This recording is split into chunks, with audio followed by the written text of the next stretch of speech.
नमस्कार बच्चों, पिछले इस पाठ्य पुस्तक में फिर से एक बार आपका स्वागत है। आज हम पाठ क्रमांक 17वां पढ़ने जा रहे, इसका शीर्षक है खुशबू रचते हैं हाथ। खुशबू रचते हैं हाथ, इस पाठ का यह सेशन क्रमांक पहला है। यह एक कविता है और इस कविता को हम विस्तार से पढ़ेंगे इस सेशन में, लेकिन उसके लिए सबसे पहले हमें पाठ्य पुस्तक निकालना होगा। चलिए सब लोग पाठ्य पुस्तक निकालें।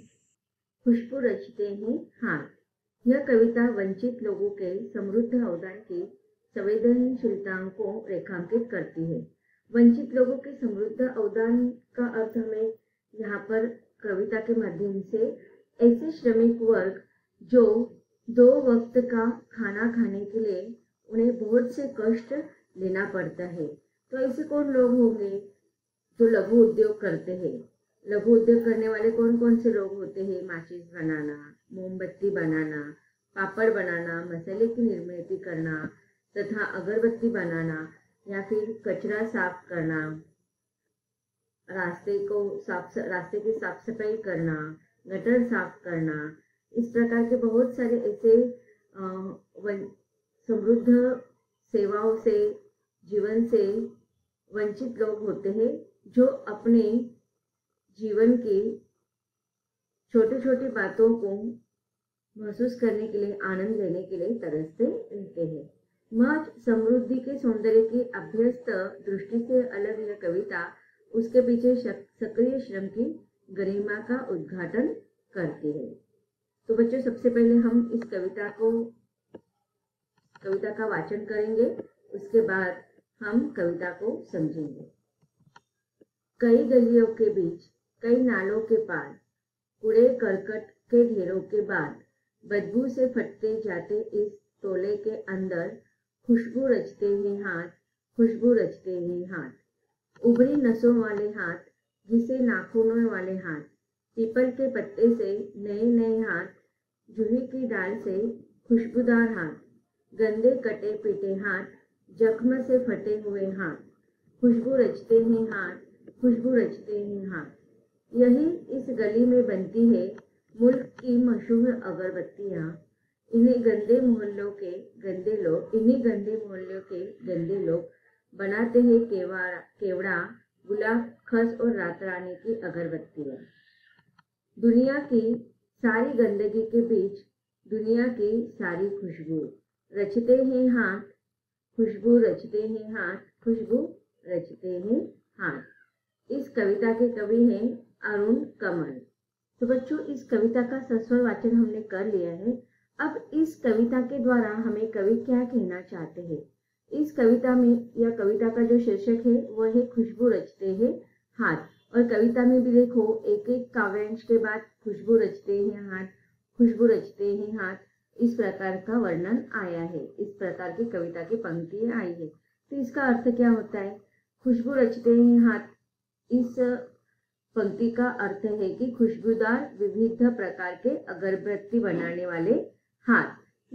अब देखिए, इस प्रकार के लघु उद्योग करने वाले जो लोग होते हैं वो बहुत ही आर्थिक परिस्थिति अच्छी न होने के कारण बहुत कठिनाइयों का जीवन व्यापन करते हैं। तो ऐसे लोग किस प्रकार से जीवन व्यापन करते हुए दूसरों के जीवन को महकाने का कार्य करते हैं, इसका वर्णन यहाँ पर कविता में कवि ने किए हैं। तो खुशबू रचते हैं हाथ, यहाँ पर देखो छोटे छोटे लघु उद्योग होते हैं, उसमें से एक लघु उद्योग है अगरबत्ती बनाना।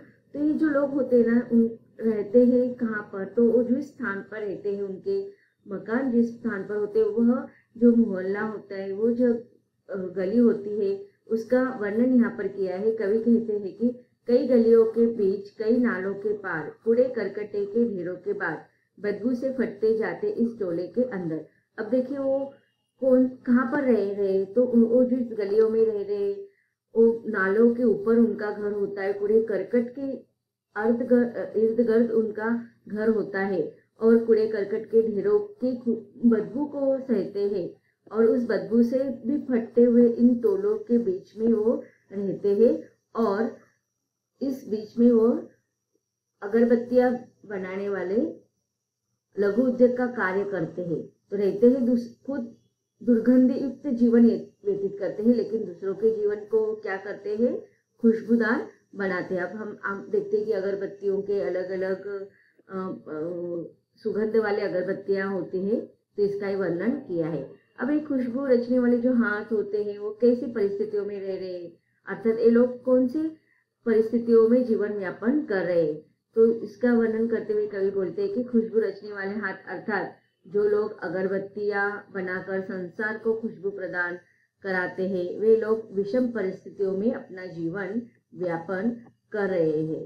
वे लोग विषम परिस्थितियों में भी जीते हुए, उनके टोले या मोहल्ले जो होते हैं वह गली गंदगी से भरे होते हैं, कूड़े कचरे से भरे होते हैं, उनके वस्त्र भी देखो प्राय मैले कुचले होते हैं, फिर भी वो क्या करते हैं, अपने 2 वक्त का खाना या 2 वक्त के खाने नसीब होने के कारण इस प्रकार के वह छोटे मोटे उद्योग करते रहते हैं। अब देखिए यहाँ पर कहा गया है, उभरी नसों वाले हाथ, घिसे नाखूने वाले हाथ, पीपल के पत्ते से नए नए हाथ, जूही की डाल से खुशबूदार हाथ।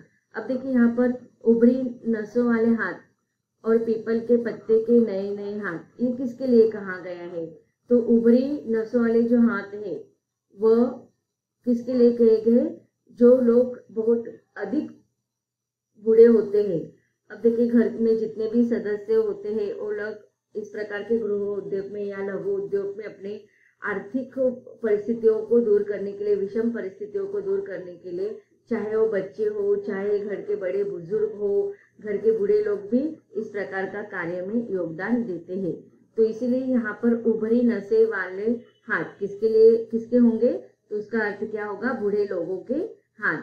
आगे कहा गया है घिसे नाखूने वाले हाथ। अब देखिए उनकी जो अवस्था है, शारीरिक अवस्था किस प्रकार के हो गए, इसका बहुत ही हृदयद्रावक और वर्णन यहाँ पर किया कि उनके नाखून जो है हमेशा दिन रात काम करते करते वो कैसे हो गए, घिस गए हैं, और इसीलिए इन वृद्ध लोगों की अवस्था का वर्णन करते हुए कवि बोलते कि उभरी नसों वाले हाथ, घिसे नाखूने वाले हाथ। आगे कवि कहते कि पीपल के पत्ते से नए नए हाथ। अब पीपल के पत्ते से नए नए हाथ का अर्थ क्या लेना है हमें, कि नन्हे नन्हे बच्चों के जो कोमल हाथ होते हैं। अब देखिए अपने 2 वक्त का खाना जुटाने के लिए उनको 1 वक्त का खाना भी मिलना बहुत मुश्किल होता है।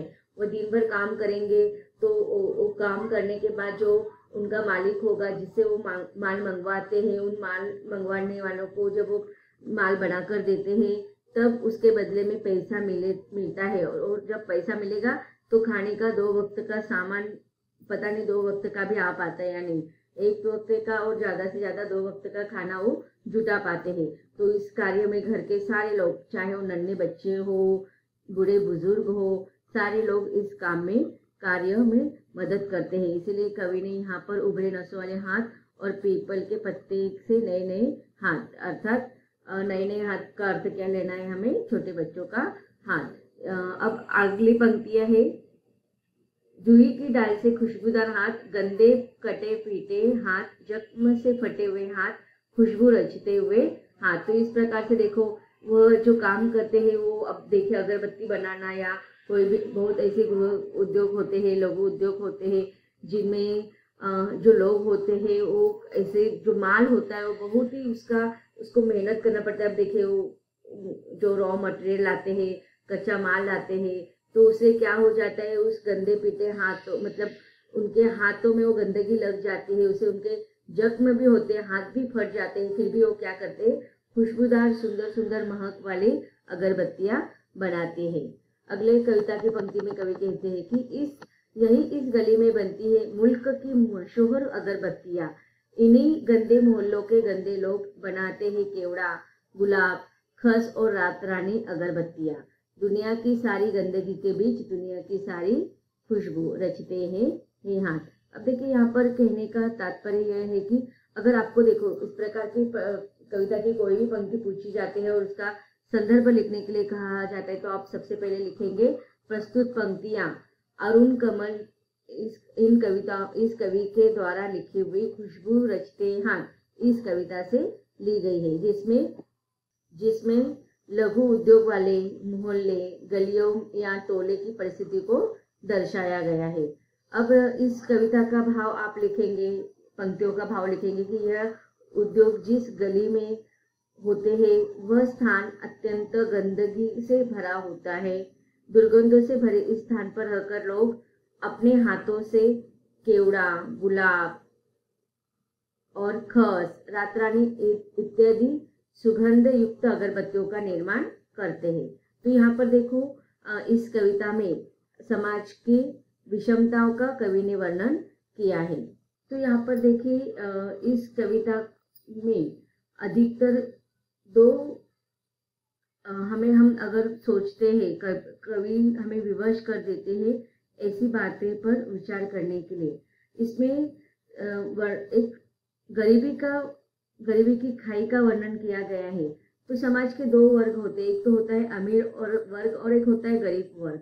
तो अमीर वर्ग दिन ब दिन क्या होता जा रहा है, अमीर होता जा रहा है और गरीब लोग जो है दिन ब दिन गरीब होते जा रहे हैं। तो अमीरी और गरीबी ये जो खाई है समाज में फैली हुई, उसे हम किस प्रकार से कम कर सकते हैं। अमीर और गरीबी या अमीर लोग या गरीब लोगों के बीच में जो खाइयां है वह साम्यवाद के द्वारा लाई गई है। तो हमें साम्यवाद नहीं चाहिए, हमें समानतावाद चाहिए। और इसीलिए जिसके अगर हम कहें तो जिसके अंदर अमीर लोगों को हमेशा क्या करना चाहिए, गरीब लोगों की मदद करनी चाहिए, उनकी उन्नति करना चाहिए, उनके सहायक बनना चाहिए। और सरकार को भी हमेशा गरीबों के रोजगार के युक्त कार्य करने चाहिए, उनके लिए कोई ना कोई रोजगार निर्माण करके यथोचित सहायता करनी चाहिए। गरीब लोगों को रोजगार प्रदान कर सकते हैं सरकार के द्वारा। अब देखिए हम देखते हैं कि अधिकतर बहुत सारी चीजें ऑनलाइन से हम लोग खरीद रहे हैं। तो ऑनलाइन से हम वस्तुओं को खरीद रहे हैं, हम हमारे समय की बचत करी है, इतनी ही सच्चाई है, उसमें हमारा फायदा भी होता है। लेकिन हम किसको अमीर कर रहे हैं कि जो बड़े बड़े कंपनियां हैं, जो विदेश के द्वारा ये कंपनियां चलाई जाती हैं, तो हम उनको अमीर करें। तो इसकी वजह अगर हमारे ही देश में ऐसे लोग हैं जिनके मेहनत को अगर हम देखेंगे, तो अगर हम ये वस्तुएं उनके द्वारा न खरीद कर, बड़े बड़े कंपनियों के द्वारा न खरीद कर हम हमारे समाज के ऐसे वर्गों से अगर हम खरीदते हैं, तो एक तो उनको रोजगार की संधि भी प्राप्त हो जाती है और हमारा जो पैसा है वो हमारे देश में ही रहता है और हमारे देश के लोगों को ही उसका उपयोग हो सकता है। तो ये सारी बातें हमें सोचना चाहिए। तो बच्चों, इस कविता के द्वारा कवि ने हमें इस कविता लिखने का मुख्य उद्देश्य क्या होगा कवि के द्वारा।